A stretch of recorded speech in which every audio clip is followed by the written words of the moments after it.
Honorable Rasamanickam. Mangana Katanagatmani. I would like to ask the Honorable Prime Minister to inform this House. Number one, the total number of political prisoners in the country and the number of camps they are detained in. Number two, why expedited measures have not been taken yet with regard to their release. Number three, the number of lands occupied by the security forces in each district across the country. And number four, the number of private lands and the lands of the government officers controlled by the security forces. If not, why?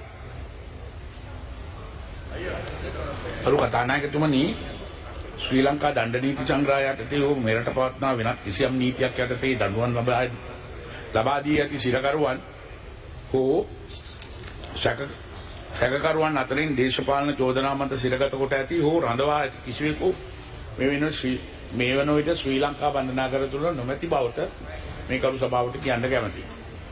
කරු කතානායකතුමනි දිවයින පුරා දිස්ත්‍රික්ක අනුව ආරක්ෂක හමුදාව විසින් රඳවාගෙන තිබෙන ඉඩම් සම්බන්ධව පිළිතුරු දීම ජාතික ආරක්ෂාව ඉල්ලුම් බලපාන බැවින් මේ සඳහා පිළිතුරු ලබා දීමට නොහැකි බව ආරක්ෂක අමාත්‍යාංශය විසින් දන්වා තිබෙන බව ගරු සභාවට දන්වනවා.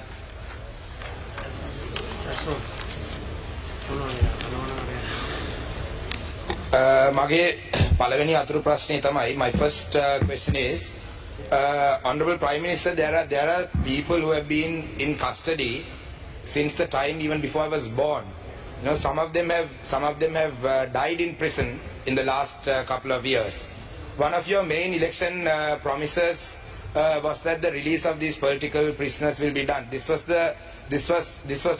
done in the canvassing campaigns that was done in the north and the east. And even Honorable Namal Rajapaksa, when he was released from remand prison, had mentioned that these political prisoners need to be released. At the same time, I need to place it on record that JVP, during the JVP insurrection, people who were arrested were given general amnesty. And also, the Honorable Johnson Fernando mentioned the other day that Pullian was a political prisoner. He was not a political prisoner. He was under arrest for the murder, as charged for murder under suspicion of Joseph Parraj Singham. And at the same time, people have been given pardoned. Sergeant Sunil Ratnayaka, who was he was charged with murder and sentenced, and he was pardoned. So why aren't these some of these people?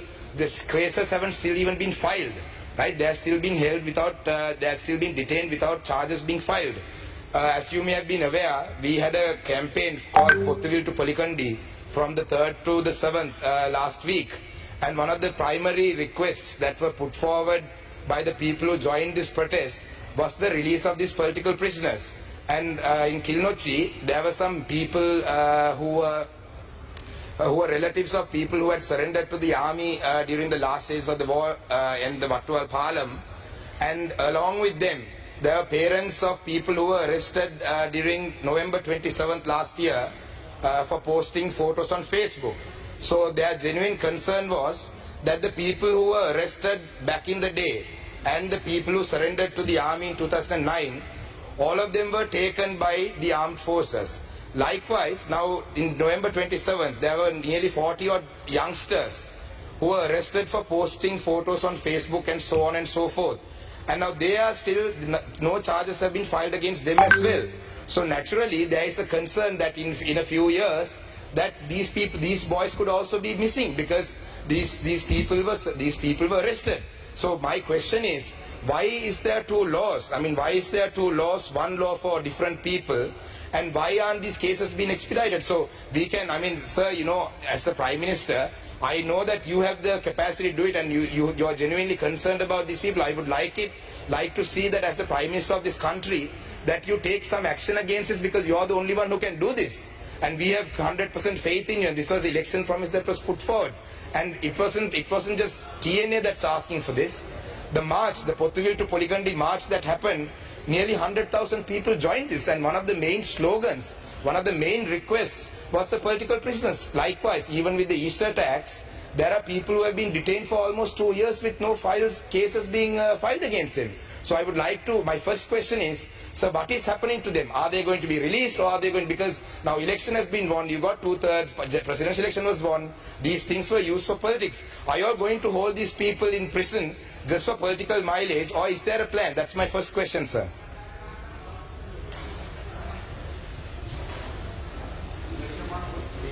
Permission of Honorable Prime Minister, I would like to answer that question of the Honorable Member of the Parliament. First, immediately after the 2009 defeat of the LTT, there were about 12,843 LTT suspects who surrendered to the government. Government rehabilitated them and put them back to the society. That's a policy. All of them were reintegrated to the society. They were given skill training, and they are now more or less living in harmony with the rest of the people, including 600 child soldiers. So that's the policy of the government throughout that been. As the Honourable Prime Minister very clearly explained, there are no political prisoners in this country detained anywhere. But there are few people who have been detained or their cases are pending, charged under prevention of terrorism order. I would like to bring it to the attention of the Honourable Speaker and also the Honourable Member of the Parliament. I submitted that list consequent to a question raised by Honourable Suren Raghavan few days ago. I will resubmit that and give you a copy of that. All those people who have been either detained or their cases are pending, for your information. And furthermore, Honourable Member, on the direction of the His Excellency the President and the Honourable Prime Minister, about a couple of weeks ago, I myself and the Minister in charge of Public Security had a discussion with the Honourable Attorney General and also His Lordship the Chief Justice of your concern. One is how to expedite those cases. We also believe those cases has to be quickly disposed of. You can't eternally keep them on remand. And also to file cases against those there are charges. And therefore, if someone says that we have deliberately kept them behind, it's a very limited number. The charges against them are very, very high and grievous, and also the Honourable Attorney General have been asked to look into those individually. So we will keep you update on the progress to the House and to you, Honourable Member. It's very ironic that the Justice Minister is responding to these questions when the Honourable Justice Minister's own community's issues cannot be resolved by himself and the Prime Minister with the Janasa issue. Please, not your time. So my also one of the grievous concerns, you said that it was very serious concerns that they are detained against. But some of these some of them have been detained most recently for posting photos on Facebook and posting a poem on Facebook. I am very shocked that that's a grievous crime. So I would like to move on to my second question. You know, while we were going through the protest from Pottuil to Poligandi, while we were going through Mulathivu, Mana, Kilnochi, it was very evident that there were so many military camps. The number of military camps, the Prime Minister has said that he is unable to disclose the information due to security concerns. I understand that. But however, there were so many military camps throughout the north and the east. So I would say that, you know, that this government's primary slogan was, establishing national security.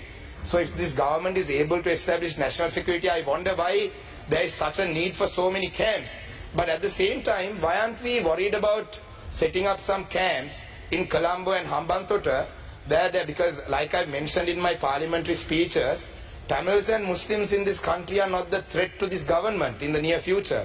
You know, we are giving out plots of land to different countries in the south and in Colombo. So why don't we set up some army camps and, security forces camps around those ports and districts as well? Because like I mentioned earlier, they are the threat for this government in the future. I'm sorry if I'm offending anyone by saying this, but these are all concerns, not just by mine, right? These are not questions that I'm asking for myself.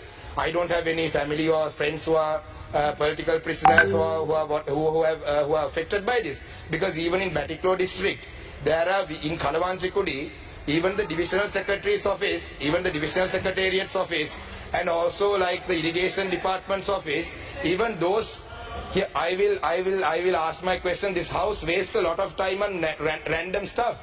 There are a lot of people wasting time on random things. These are questions that are genuine questions that are of the people, right? You mind your own business, right? This is not, you're not the Prime Minister. So my question is, please, right?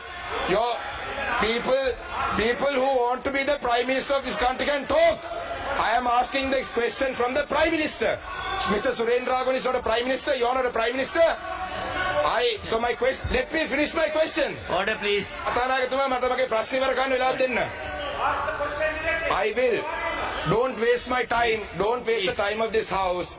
This house wastes a lot of time on unnecessary issues every day. Right? I have observed that there are so many unnecessary things. Yeah. I get this opportunity once a year maybe. We only get the opportunity to ask the Honorable Prime Minister a question once a year maybe, because the opposition, there's only one. Just mind your business, Surendra Raghavan. You have been appointed as the nationalist for this. Right? You're barking because you got the national list. Just mind your own business. I'm not here on the national list. I have been elected by public. Right? You are just trying to build up you're just trying to build your political career. I have already been elected to Parliament by votes. No, unlike you, I didn't come on the national list. I was elected. So let me finish my question. Sir, sir.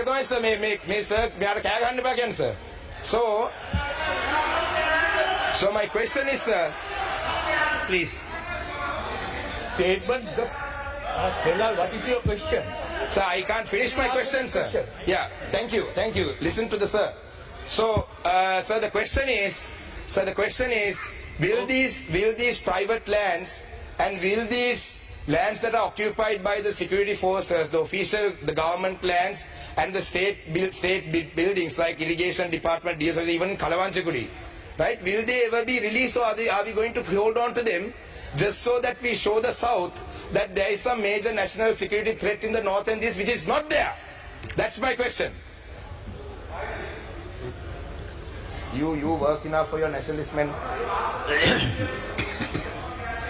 ගරු කතානායකතුමනි, අද වෙනකොට යුද්ධෙන් පසු අද වෙනකොට 97ක් land එක private සහ government land එක දැනටමත් දීලා තියෙනවා. 97ක් ලෑන්ඩ් දීලා තියෙනවා. ඉතින් එතකොට ඊට පස්සේ ජාතික ආරක්ෂාව වෙනුවෙන් තමයි ඉතුරු ඒවා තියාගෙන ඉන්නේ. ඉතින් ඒක නිසා ජාතික ආරක්ෂාව ඔබතුමාට ක්වෙස්චන් කරන්න බෑ. ඒක ඇවිල්ලා ආරක්ෂක අමාත්‍යාංශය මගින් බුද්ධිතොරතුරු මගින් අරන් තියෙන පණිවිඩ ඒ අනුව තමයි. නමුත් දැනට 96ක් 95ක් සහ 96ක් අතර සීලම ඉඩම් දීලා තියෙනවා අනිත් නිලධාරීන්ට සහ පුද්ගලික සහ රජයේ ඉඩම් ලබා දීලා තියෙනවා. ඒකින්ද ඒ වගේ අසත්‍ය ප්‍රකාශ ඔබතුමා මේ සභාවේදී කරන්න එපා. කොහොම ස්තුතියි. කෝකිලා ගුණවර්ධන මෙතිණිය.